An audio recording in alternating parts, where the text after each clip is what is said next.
nuestro espíritu a que sea Él quien nos ministre, quien nos traslade su palabra, la intención de las palabras puedan llegar exactamente al corazón de cada uno de nosotros. Oramos, hermanos. Señor, en esta hora queremos venir delante de ti, Padre, para que tú, a través de tu Espíritu Santo, Señor, tomes el control de este lugar, de esta congregación, de estos hombres, mujeres y niños, Señor, que nos disponemos a escuchar de tu palabra. Señor, yo declaro que tú tienes un propósito que cumplir, Padre, con esta palabra, y pedimos, Señor, que tu Espíritu nos ministre, nos aclare, fluya, Señor, en nuestro corazón tu verdad, tu propósito, Señor, para permitirnos estar en este lugar y abrir tu palabra, Señor, en los pasajes que tú has puesto en esta mañana. Señor, queremos entregar delante de ti este tiempo y pedirte que tú edifiques la iglesia, Señor, que tú fortalezcas esta iglesia, que fortalezcas, Señor, y respaldes la obra que tú has encomendado a esta congregación. Señor, te lo rogamos en el nombre de Jesús. Amén y amén. Yo quiero, hermanos, que reflexionemos esta mañana siempre acerca del trabajo de la iglesia, y hoy no vamos a tocar quizás muchas cosas acerca del libro de los Hechos, pero sí vamos a pensar acerca del ministerio siempre de la iglesia. Y una de las preocupaciones, hermanos, que debe ser constante de la iglesia es cómo buscamos o cómo estamos cumpliendo el propósito de Dios para este tiempo, para alcanzar a otras personas, para alcanzarles para su reino. Es decir, ¿qué estamos haciendo para alcanzar los corazones de otras personas y que reine Cristo en sus vidas? A eso es lo que podemos llamar establecer el reino de Dios. ¿Qué estamos haciendo nosotros, hermanos, para establecer el reino de Dios? Es decir, el dominio el gobierno de los cielos en el corazón de las personas. La pregunta entonces en este momento sería, ¿qué estamos haciendo ante ese mandato que es un mandato constante? Yo creo, hermanos, que debemos estar claros que esta tarea de compartir la palabra y de cumplir el propósito de Dios no es una tarea humana, no es una tarea que podamos hacer en nuestras fuerzas. Y si bien es cierto, podemos hacer algunas cosas, algunos esfuerzos, si esos esfuerzos, si esas cosas no están respaldadas por la palabra o por el Espíritu Santo actuando en la vida de la iglesia, esa obra no tiene propósito, no tiene un futuro. Por lo tanto, nosotros debemos de estar seguros de que lo que hacemos, lo hacemos por la guía y por la instrucción del Espíritu Santo. Cuando vemos nosotros en el libro de los Hechos que el Señor ha resucitado y está instruyendo a los discípulos, hay una frase que a mí me parece importante. Si gustan, vamos inicialmente al capítulo 1 del libro de los Hechos. Hechos capítulo 1, y vamos a ver los versículos únicamente de 1 al 3. Hechos 1 del 1 al 3.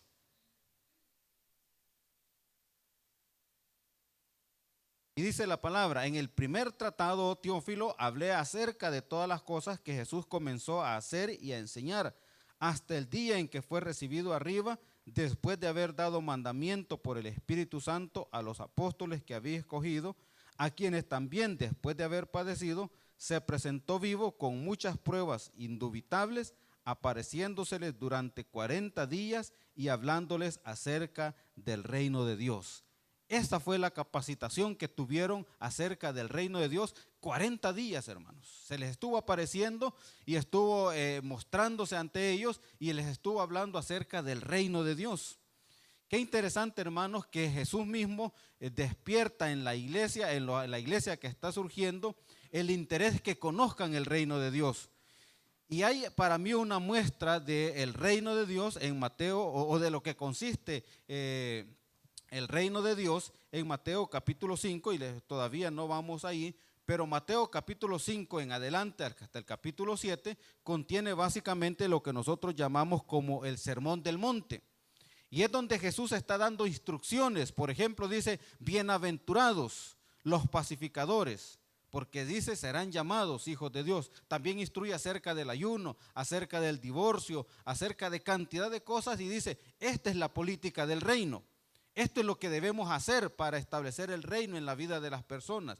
Y por eso es importante que nosotros consideremos que cumplir el mandato de Jesucristo implica trasladar el reino de Jesucristo a la vida de las demás personas. Yo quiero, hermanos, que pensemos en que como iglesia, y quizás no tanto como iglesia, sino cada uno de nosotros hemos sido llamados para poder cumplir un propósito. Acompáñenme por favor a Primera de Pedro capítulo 2, versículo 9. Si alguien lo encuentra luego, lo lee por favor. Primera de Pedro capítulo 2, versículo 9. Amén. Dice, mas vosotros sois ¿qué? Linaje escogido.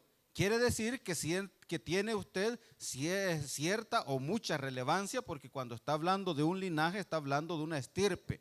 Y luego dice real sacerdocio, nación santa, pueblo adquirido por Dios. Pero aquí está, ¿para qué, hermanos? ¿Para qué hemos sido escogidos? ¿Para qué hemos sido constituidos en un linaje, en un sacerdocio? ¿Para qué?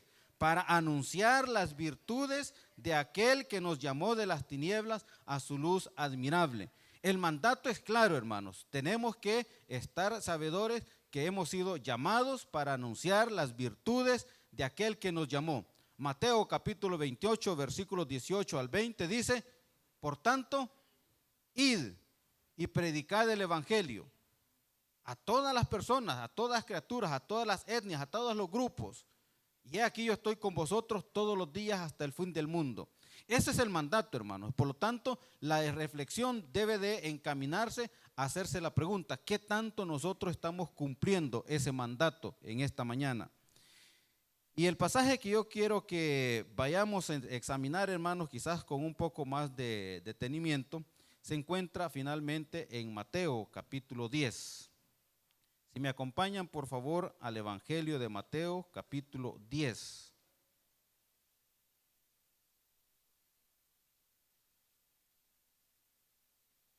Amén, hermanos. Vamos a tratar de leer algunos pasajes, pero yo quiero que nos quedemos quizás con el título de esta palabra en esta mañana.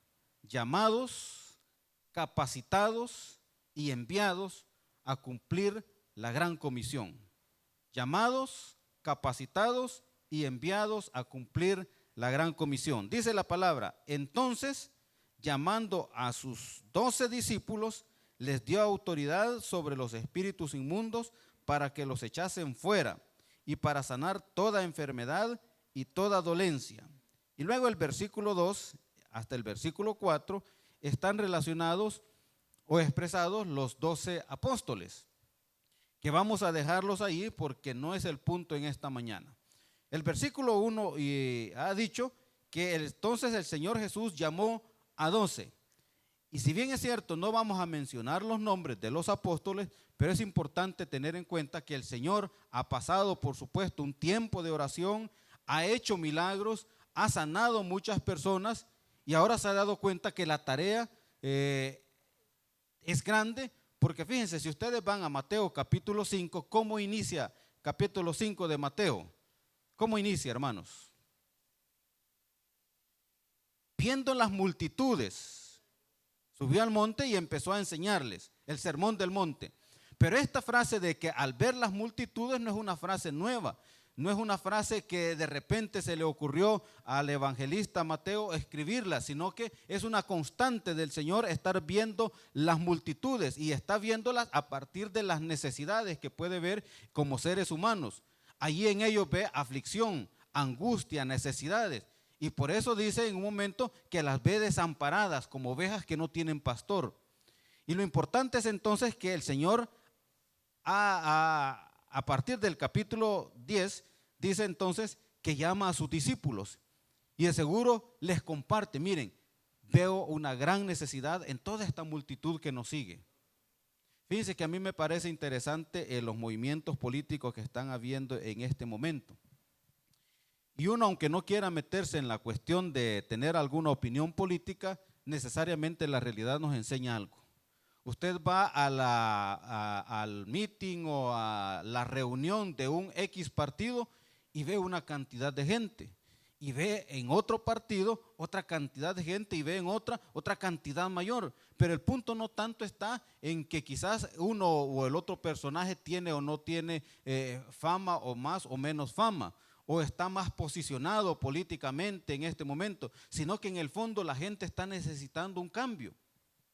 Y sigue a uno porque dice, mire, yo les ofrezco un cambio. Y vamos a resolver estas necesidades y vamos a resolver la otra. Las multitudes siguen a quienes ofrecen un cambio o una posibilidad de superar la situación en que se encuentren.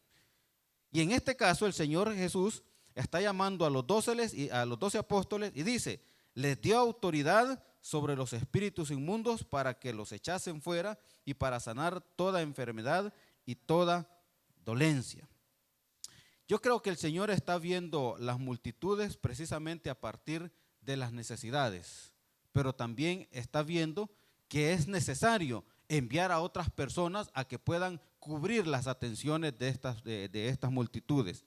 Y por eso es que llama a los 12 y les da autoridad. Y cuando dice que les da autoridad, algunos pasajes paralelos dice que les da virtud o les da poder y les da autoridad. Quiere decir entonces que los apóstoles tienen tal facultad para poder sanar enfermos, para poder expulsar demonios. Y en otras palabras les está diciendo, miren, vayan y hagan un trabajo efectivo. Si hay enfermos, sánenlos. Si hay necesitados, ayúdenles. Y ese es entonces lo que la misión de los 12 en este momento tiene por tarea. Pero yo quiero que vayamos un poquito más atrás, al capítulo 9, versículos del 35 hasta el final.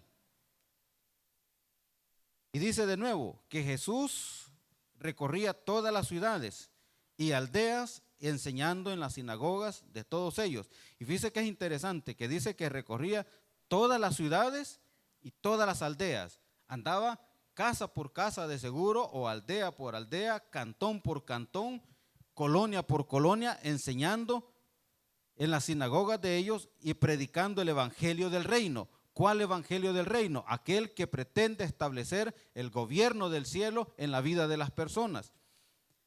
Y sanando toda enfermedad y toda dolencia en el pueblo. Y al ver las multitudes, de nuevo hermanos, tuvo compasión de ellas porque estaban desamparadas y dispersas como ovejas que no tienen pastor. Desamparadas y dispersas. Fíjense que es interesante esta reflexión al pensar que estas multitudes en realidad son parte del pueblo de Dios, Israel. Y uno pudiera preguntarse, pero y siendo el pueblo de Dios, el pueblo judío está desamparado, ¿será que Dios se ha olvidado de estas personas? ¿O qué ha ocurrido? ¿Por qué el Señor les llama que están desamparados y dispersos? Y lo que ocurría, hermanos, que Jesús estaba viendo a estas multitudes pensando en lo que estaba ocurriendo con su pueblo y, por ejemplo, los fariseos o los escribas, que eran los llamados a trasladar la palabra, a compartir la palabra, los tenían desamparados, estaban dispersos.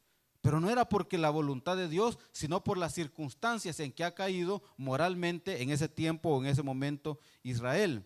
Y entonces dice que estaban desamparadas y dispersas como ovejas que no tienen pastor. Es decir, no había a quién seguir en ese momento, no habían líderes, no habían personas que pudieran constituirse en modelos para el pueblo judío en ese momento. Y por supuesto el pueblo esperaba un Mesías, esperaba el Redentor.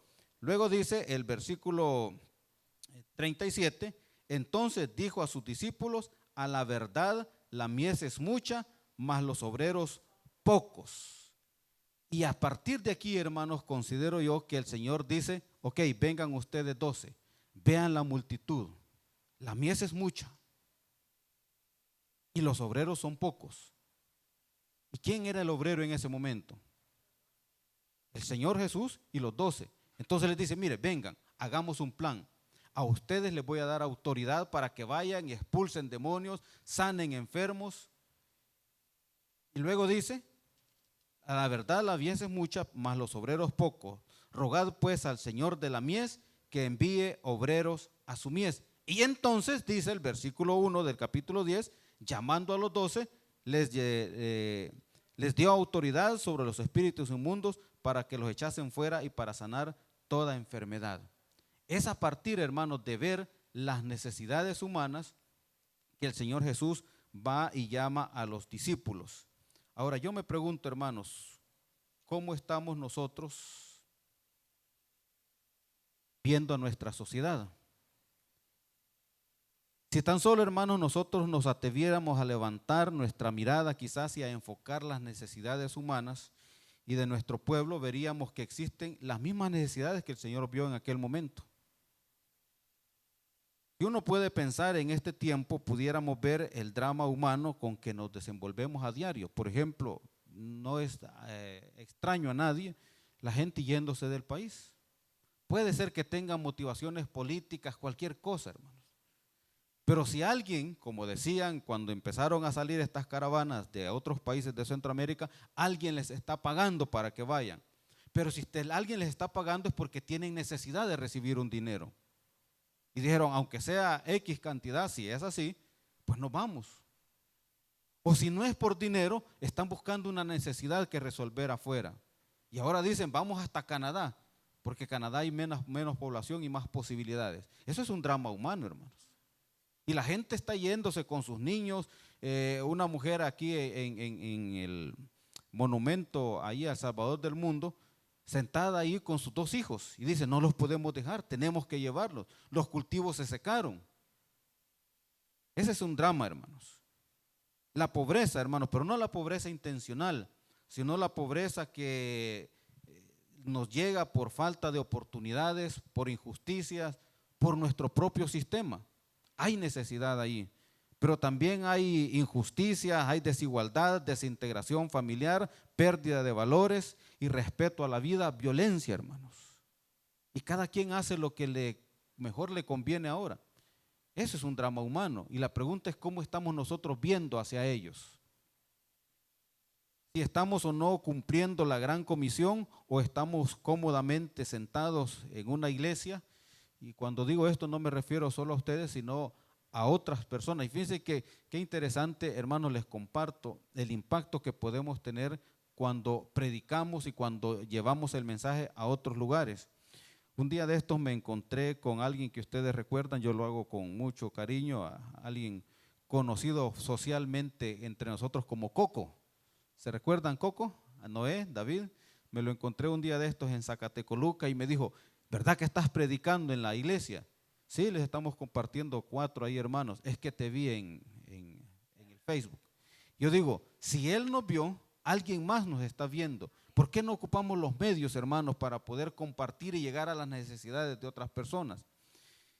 Fíjense que también, hermanos, hay poblaciones especiales que necesitan mucha atención, hombres y mujeres desesperanzados, falta de trabajo, falta de salud, falta de oportunidades. ¿Y qué pensar, hermanos, de los niños y de los jóvenes? A mí me llamó la atención un día de estos, un par de cosas que he estado viendo en internet.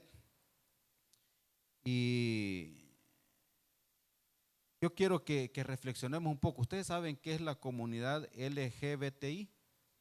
¿Sí? ¿Qué es la comunidad LGTBI? Y si lo digo al revés no importa porque son siglas.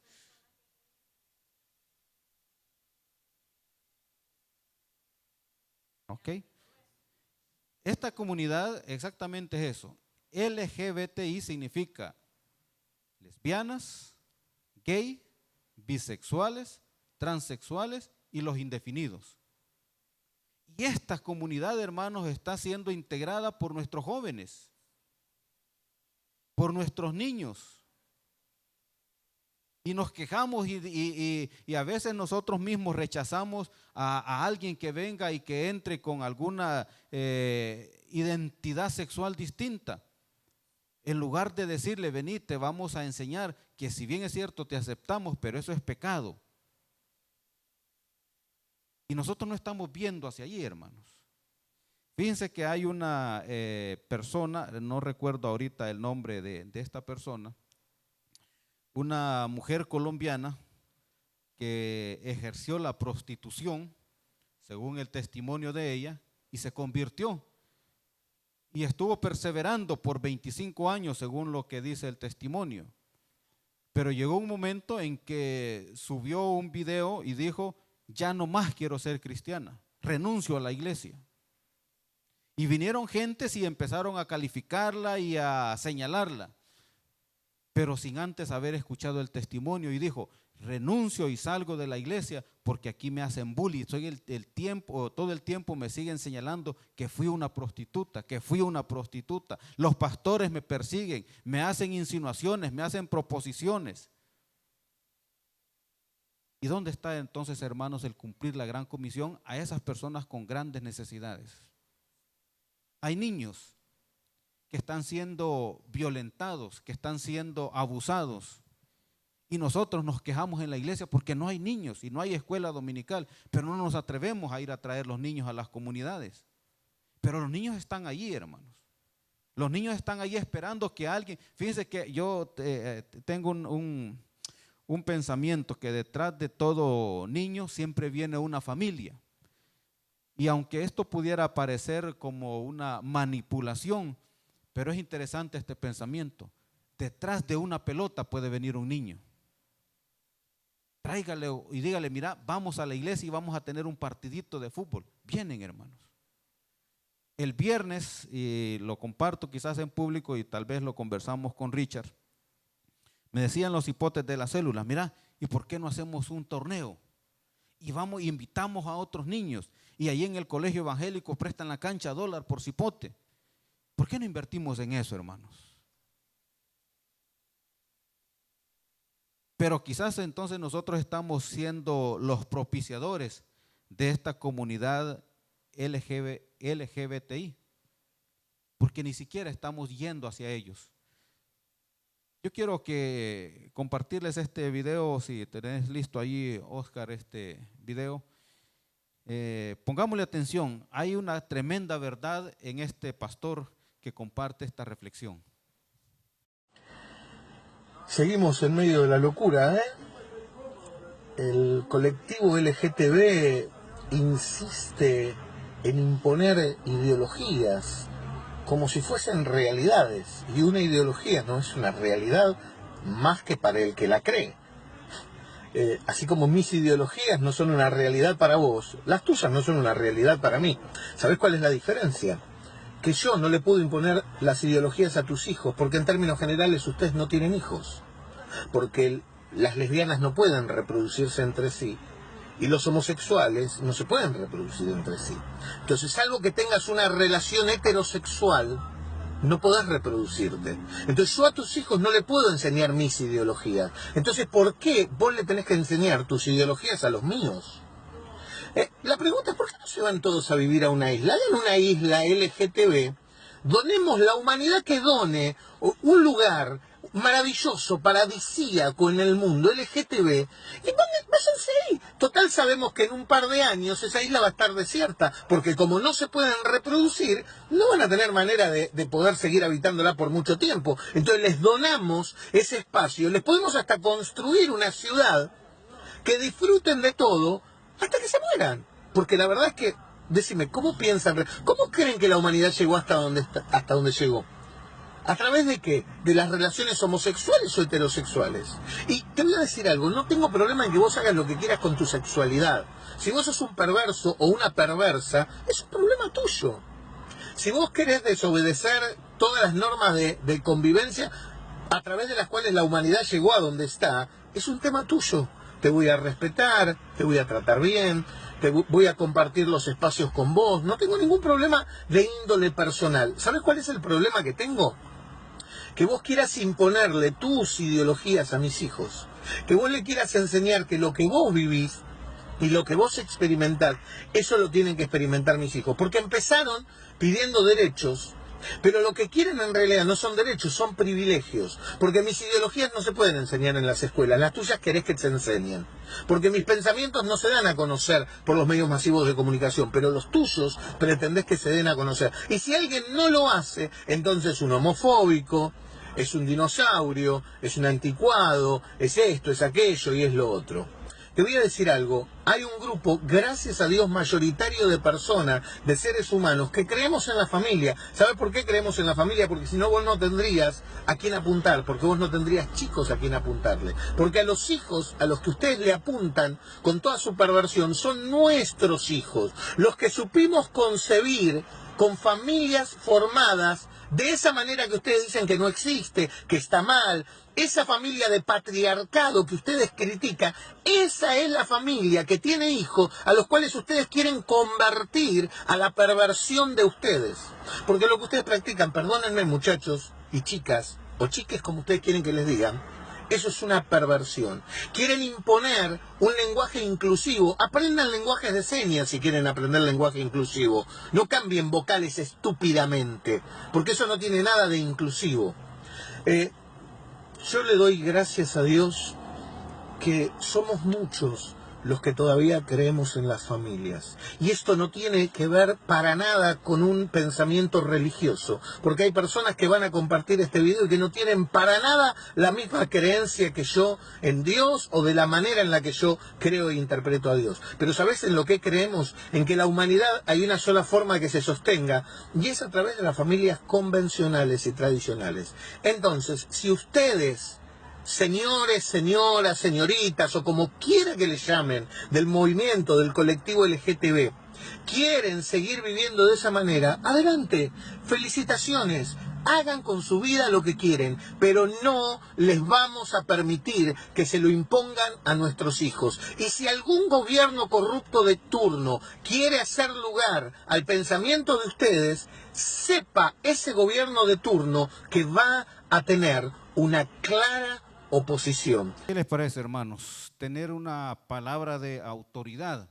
Pero fíjense que yo estaba pensando mientras estaba el video, ¿hasta dónde nos estamos involucrando nosotros para tener incidencia en la sociedad? ¿Qué hacemos por nuestro país? ¿Qué hacemos por compartirle a aquellos niños que pasan invisibles? Aquellos niños que son ignorados, hambrientos de modelos y modelos de verdaderos superhéroes. Fíjense que me llamó la atención un día de estos. Ustedes saben que murió un personaje muy identificado con la juventud y los que van al cine, Stan Lee. ¿Quién sabe quién es Stan Lee?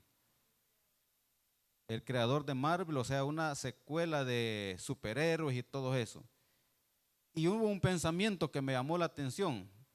Por supuesto no es tan bíblico, pero es interesante. Y decía este pensamiento: Señor, llévate a Maluma y devuélvenos a Stan Lee. O sea, queremos a Stan Lee porque es el creador de los superhéroes. Y hay chicos que quizás han llorado la muerte de Stan Lee y conocen todos los superhéroes, que Pantera Negra y no sé qué más, solo ese me logré aprender yo. El Hombre Araña, creo que alguien más por ahí o no sé. Yo a veces no distingo. Una vez pregunté cuál es la diferencia entre Marvel y la Liga de la Justicia, algo así. Sí, ¿verdad? Hay diferencias. Unos son más buenos, otros son más malos, no sé cuál es la diferencia. Pero imagínense cuánto conocemos de ellos. A ver, ¿cuáles son los nombres de los 12 apóstoles? ¿Alguien me los dice? Ajá. Mateo, Juan, Mateo, Marcos, Juan otra vez, por si se me olvidó. Ajá. Tomás, Judas Tadeo, hermanos, para que los que le rezaban a Judas Tadeo es uno de los apóstoles. Judas Iscariote, Santiago o Jacobo, Bartolomé. Pero así un poquito yo creo que se nos quedaron, ¿verdad? Lucas no es apóstol. Pedro sí. Imagínense, hermanos, los libros de la Biblia, a ver. Pero si yo le pregunto a algún chico, decime un par de superhéroes, de seguro los conocen. Y Pedro, Pablo, Bernabé, Silas, Timoteo y todos ellos, grandes superhéroes, hermanos, que entregaron su vida y no les conocemos, y tenemos su historia, su trabajo reflejado en la palabra y no los conocemos. Entonces, hermano, me pregunto de nuevo, ¿cómo estamos cumpliendo la gran comisión? ¿Qué estamos haciendo, hermanos? ¿Esperando que venga otro Stan Lee y cree otros superhéroes?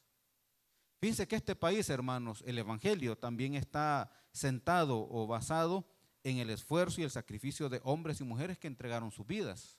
Si ustedes no lo sabían, hombres que fueron apedreados, muertos en estaca, los amarraban en los palos alrededor de un hormiguero. ¿Usted no conoce eso? Hay un libro que se llama de la Misión Centroamericana, los 100 años de historia de la Misión Centroamericana, y recoge muchos testimonios de esto. Pero no los conocemos. Héroes de nuestro país que han dado más que quizás lo que pueda dar un superhéroe que en realidad solo existe en las historietas.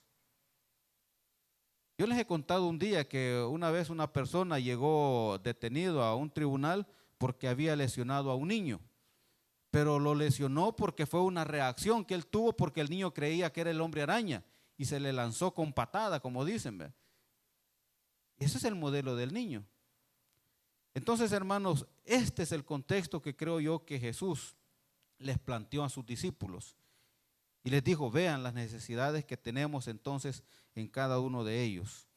Yo quiero que vayamos más adelante a partir de los versículos 5 en adelante y que veamos entonces algo más. Versículo 5 hay una palabra clave por ahí, hermanos. Versículo 5 de Mateo 10. Dice, a estos envió, ¿cuál era el tema, hermanos? Llamados, capacitados y enviados. Y dice, a estos 12 envió y les dio instrucciones. ¿Cuáles fueron las instrucciones, hermanos?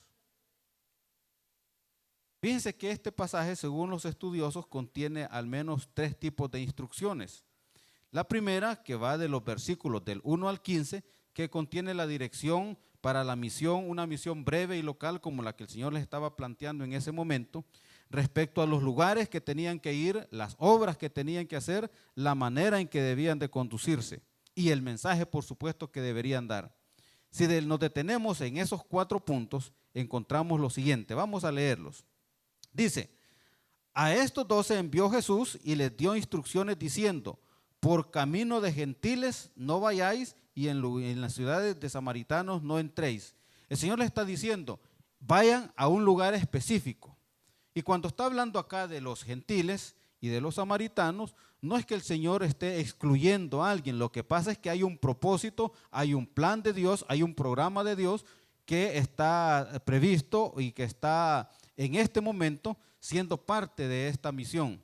Y dice, miren, por ahora, así deberíamos entenderlo, por ahora no vayan a los gentiles ni a los samaritanos, a ellos vamos a ir después. ¿Se recuerdan ustedes el capítulo 10, si no recuerdo mal, de Hechos, donde Pedro está recibiendo una visión? El Señor le ha dicho, Pedro, mata y come. Y él le dice, no, Señor, no puedo, porque no puedo, nunca he probado un animal inmundo. Y el Señor le dice, ¿qué le dice el Señor a Pedro? Lo que Dios santificó, no lo llames tú común o inmundo.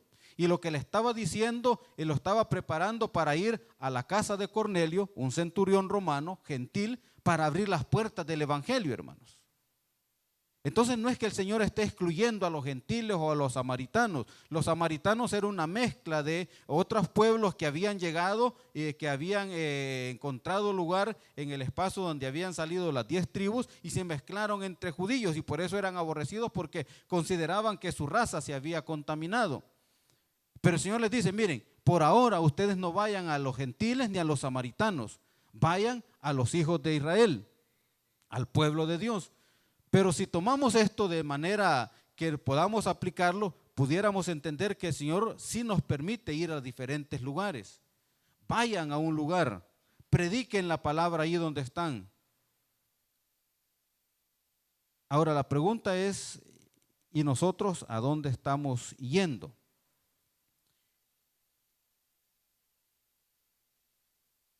El versículo 6 dice, si no id antes a las ovejas perdidas de la casa de Israel. Y ahora viene el versículo 7. Y yendo, predicad diciendo, el reino de los cielos se ha acercado, otra vez el reino de Dios, enfatizado acá. Sanad enfermos, limpiad leprosos, resucitad enfermos, echad fuera demonios. De gracias recibiste, dad de gracias. No os proveáis de oro, ni plata, ni cobre en vuestros cintos, ni de alforja para el camino, ni de 2 túnicas, ni de calzado, ni de bordón, porque el obrero es digno de su alimento.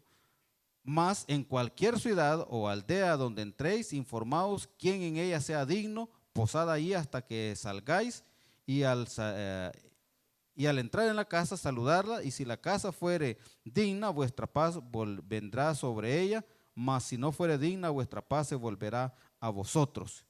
14. Y si alguno no os recibe, ni oyere vuestras palabras, salid de aquella ciudad, de aquella casa o ciudad, y sacudid el polvo de vuestros pies. De cierto os digo que en el día del juicio será más tolerable el castigo para la tierra de Sodoma y de Gomorra que para aquella ciudad. Habíamos dicho que el Señor en las instrucciones que les está dando, por lo menos les plantea 4 cosas. Hay que ir a un lugar determinado, hay que hacer obras, es decir, hay que dar testimonio del Evangelio con obras poderosas, hay que llevar un mensaje y hay que tener un testimonio. Fíjense qué interesante, versículo 7. ¿Qué dice el versículo 7, hermanos? Yendo, predicad, diciendo, el reino de los cielos se ha acercado. Ese es el mensaje, hermanos. Pero el mensaje está ahí en el versículo 7. Diciendo, el reino de los cielos se ha acercado. Dios quiere gobernar tu vida, porque el reino de los cielos se ha acercado. Porque es necesario que rindas tu vida a los pies de Jesucristo, porque el reino de los cielos se ha acercado. Ese es el mensaje, hermanos. Veamos más adelante, versículos 9 al 14. Dice el 9, no os proveáis de oro, ni de plata, ni de cobre, de vuestros cintos, ni de alforja para el camino, ni de 2 túnicas, ni de calzado, ni de bordón, porque el obrero es digno del salario. Y ahí podemos seguir leyendo. Lo que el Señor nos está enseñando ahí es la manera en que debemos conducirnos. Miren, no lleven esto, pero pueden llevar lo otro. Lo que en el fondo el Señor está diciendo es dándole instrucciones. Vayan con cuidado, prediquen de esta manera. No piensen en las posesiones, no lleven tanto, porque en este viaje, en el que está dado el contexto acá, es un viaje corto. Dice, miren, no se entretengan en llevar tantas cosas, lo más importante es llevar la palabra.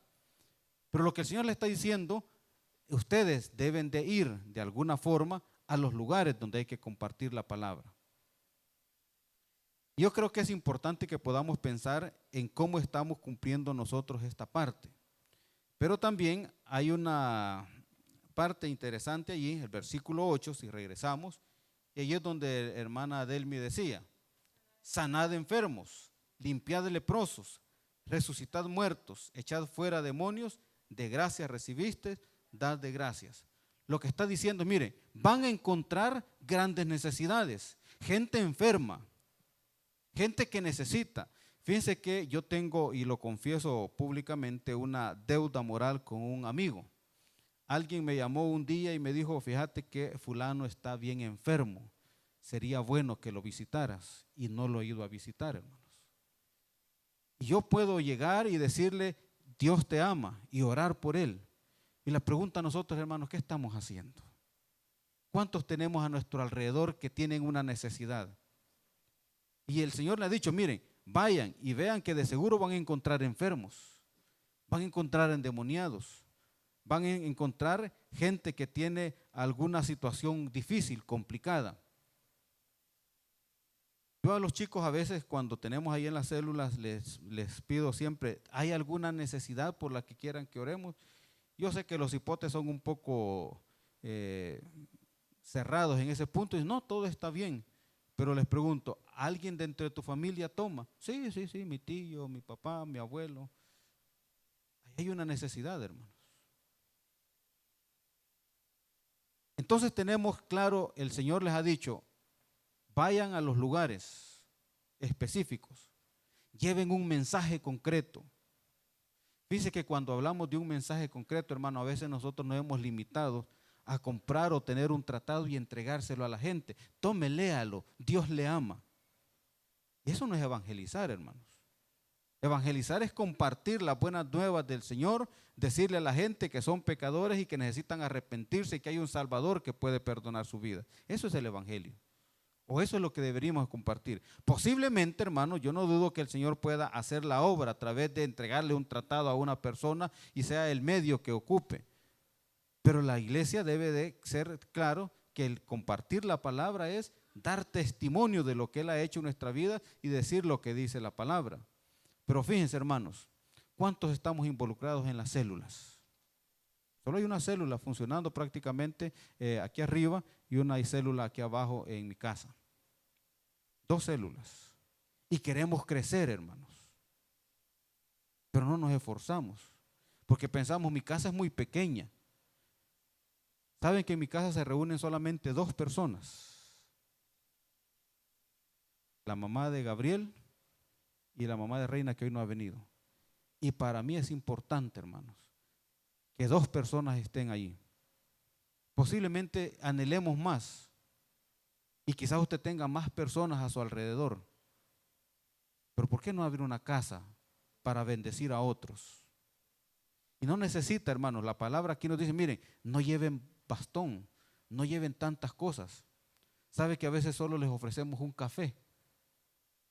Dicen, sí, yo me lo voy a tomar y se toman un café, hermanos. Y un día de estos teníamos por ahí un pedacito de brazo gitano y lo compartimos. Qué bueno está esto. Algo pequeño, hermanos. Los chicos cuando Raquel les hace palomitas de maíz, felices de la vida, hermanos.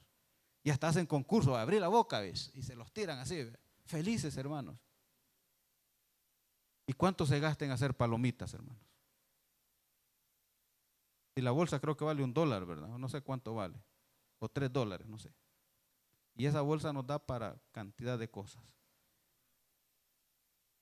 Un lugar específico, un mensaje, una obra específica y un testimonio, hermanos. Porque el Señor les dice, mire, ustedes se van a conducir de esta forma. Si llegan a un lugar, bendigan la casa. Si no los aceptan, pues salgan. Pero den testimonio. Si ustedes llegan con paz, van a recibir paz. Este pasaje, hermanos, quizás para ir concluyendo, es un pasaje que nos desafía entonces a tomar en cuenta la urgencia que tenemos de compartir la palabra y de anunciar el reino de Dios. Fíjense que con tristeza, hermanos, el día que nos reunimos con el hermano Nan y otros líderes ahí para planear algo de lo que estamos haciendo en la iglesia, decíamos, ¿y cuántas personas van a estar más o menos en la iglesia? Y decían, ¿será que 40? ¿60? Y quizás nos pusimos optimistas y dijimos 80. Pero la iglesia en realidad, hermanos, es poca. Y la pregunta es, ¿qué hacemos para que nos podamos reproducir? No estoy hablando de reproducirnos de manera biológica, porque si fuera así, estamos, como dicen, verdes, hermanos. Estos hipotes ni novias tienen, y si las tienen no son de la iglesia. ¿Cómo nos vamos a reproducir biológicamente? Y de aquí que este cipote crezca y tenga 15 años y fuerza para impulsar el evangelio, nos morimos todos, hermanos. Pero ¿por qué no empezamos por traer un amigo? O llevar a alguien. Miren, empiece la célula con uno. Empiece una célula, hermanos. 1 o 2. Y si quiere con un niño. pero hágalo, hermanos. Yo quiero terminar con un canto, hermanos, que es interesante que lo podamos no solo ver y escuchar, sino reflexionar exactamente en lo que tiene su contenido. Antes de verlo, quisiera que quedara en nuestras vidas estas preguntas. ¿Qué estamos haciendo por cumplir la gran comisión, hermanos? ¿A qué lugares estamos yendo, hermanos? ¿Qué mensaje estamos compartiendo? ¿Y cuál está siendo nuestro testimonio? A veces la gente no viene por nuestro testimonio, hermanos. Porque dicen, para ser como Luis Alonso, ¿para qué? ¿Para qué? ¿Qué me enseña su vida? Posiblemente somos cuestionados en las colonias, hermanos. Allí es donde debemos dar testimonio. Ahí es donde debemos mostrarle a la gente que tenemos un mensaje distinto que dar. Les invito entonces a que podamos ver este video y precisamente pensemos en su contenido.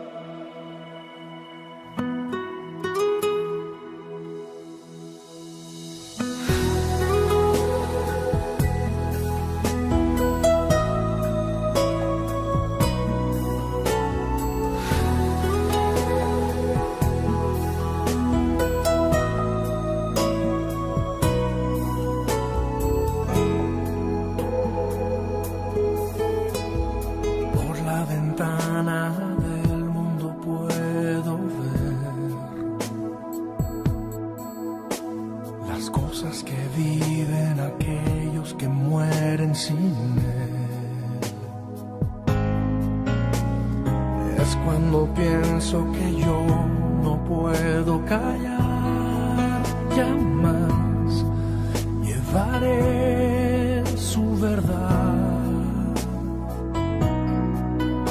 Si no lo hago yo, entonces ¿quién lo hará? Si no me levanto yo, ¿quién se levantará? Si no me atrevo a hablar, nunca conocerá que hay algo mejor. Si no lo hago yo, entonces ¿quién?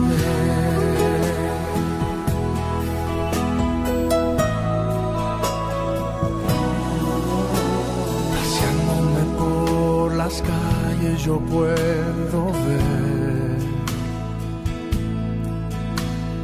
niños hambrientos, gente angustiada y sin fe. Es cuando pienso que yo no puedo esconderme más, no me puedo esperar. Si no lo hago yo, entonces ¿quién lo hará? Si no me levanto yo, ¿quién se levantará? Si no me atrevo a hablar, nunca conocerán que hay algo mejor. Si no lo hago yo, entonces ¿quién? Es cuestión de tomar una decisión, de llevar su compasión a un mundo de dolor.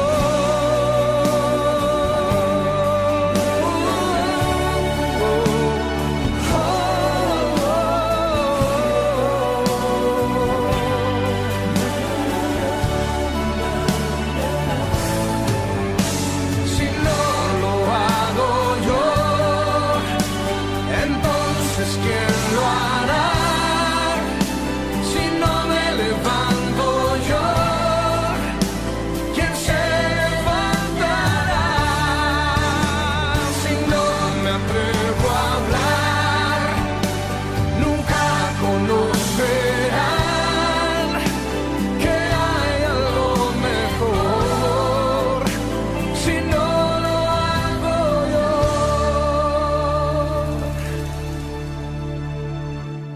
entonces quién.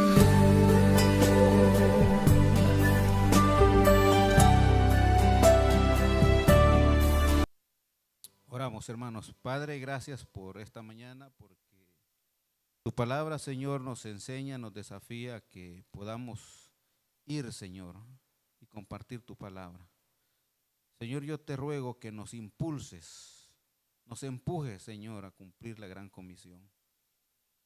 Que podamos, Señor, ir a hombres, mujeres, ancianos, niños, porque todos, Señor, tienen una necesidad en su corazón, y la necesidad más grande es encontrar a tu Hijo Jesucristo. Poder tener, Señor, a tu Hijo en su corazón y poder disfrutar, Señor, de una salvación eterna, del perdón de nuestros pecados. Señor, impúlsanos a que con valentía, Padre, podamos renunciar quizás a nuestras comodidades, Señor, a nuestras dudas, a nuestros temores, Señor, y podamos ir, Señor, a cada una de estas personas que necesitan de tu Hijo Jesucristo. Señor, yo te ruego que en este momento, Padre, a través de tu Espíritu, tú despiertes un mover, Señor, en la vida de cada uno de nosotros, una necesidad, Señor, grande, tremenda, de dar testimonio de las cosas que tú has hecho en nuestra vida, de las sanidades que has obrado en nosotros, de los milagros que has hecho en cada uno de nosotros, de la restauración que has hecho de familia, Señor. Padre, que en nosotros se cumpla esta palabra. Si hemos recibido, Señor, de gracia debemos compartir a los demás. Señor, el Evangelio no es solo para nosotros, es para todos aquellos que necesitan de tu Hijo Jesucristo.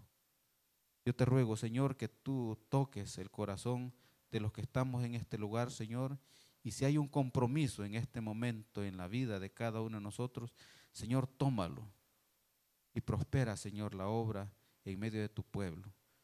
Bendícenos, Señor, y te ruego que tu Espíritu Santo nos siga desafiando, Señor, a hacer la tarea que nos has encomendado.